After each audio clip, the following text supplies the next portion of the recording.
Demand చేస్తున్నాం. ఇక హోంమంత్రి గారు ఉన్నారు. ఎప్పుడు ప్రెస్ మీట్ పెట్టి ఎవరి మీద దుమ్మెత్తి పోద్దామా, ఎవరిని మాట్లాడదామా అనుకుంటున్నారే తప్ప వీళ్ళు వచ్చిన తర్వాత ఈ రాష్ట్రంలో లా అండ్ ఆర్డర్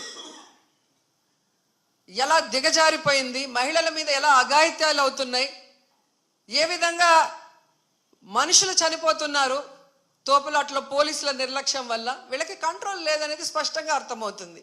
సో ఇలాంటి వాళ్ళని హోంమంత్రిగా పెడితే ఇంకెంతమంది ప్రాణాలు తీస్తారో ఒకసారి మీరే ఆలోచించి యాక్షన్ తీసుకుంటే మంచిదని కూడా కోరుకుంటున్నాను.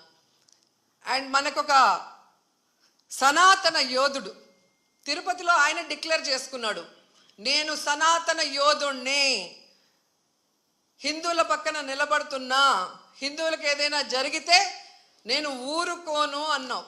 అదే తిరుపతిలో ఈరోజు 6 మందిని మీ కూటమి ప్రభుత్వం చంపేసింది.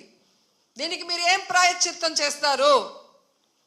చంద్రబాబు నాయుడుతో రాజీనామా చేయిస్తారా? మీరు బాధ్యత తీసుకొని రాజీనామా చేస్తారా? లేదా టీటీడీ చైర్మన్తో రాజీనామా చేయిస్తారా? హోంమంత్రితో రాజీనామా చేయిస్తారా? లేదా అందరూ కలిసి కట్టకట్టుకొని రాజీనామా చేస్తారా? మీ అందరి ఫెయిల్యూరే కదా ఇది. నిజమైన సనాతన యోధుడివైతే ఇప్పుడు రా, వచ్చి మీ ప్రభుత్వంలో ఎవరెవరి నిర్లక్ష్యం వల్ల ఇది జరిగిందో వారందరి మీద క్రిమినల్ కేసులు పెట్టించుకోండి. అంతేగాని ప్రమాదవశాత్తు జరిగిందని 194 BNSS పెట్టేసి చేతులు దులిపేసుకోవాలంటే మాత్రం వదిలే ప్రసక్తే లేదు అని కూడా ఈ సందర్భంగా తెలియజేసుకుంటున్నా.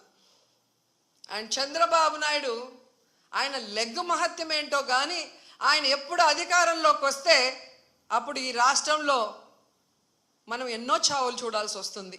గతంలో గోదావరి పుష్కరాలు ఈయన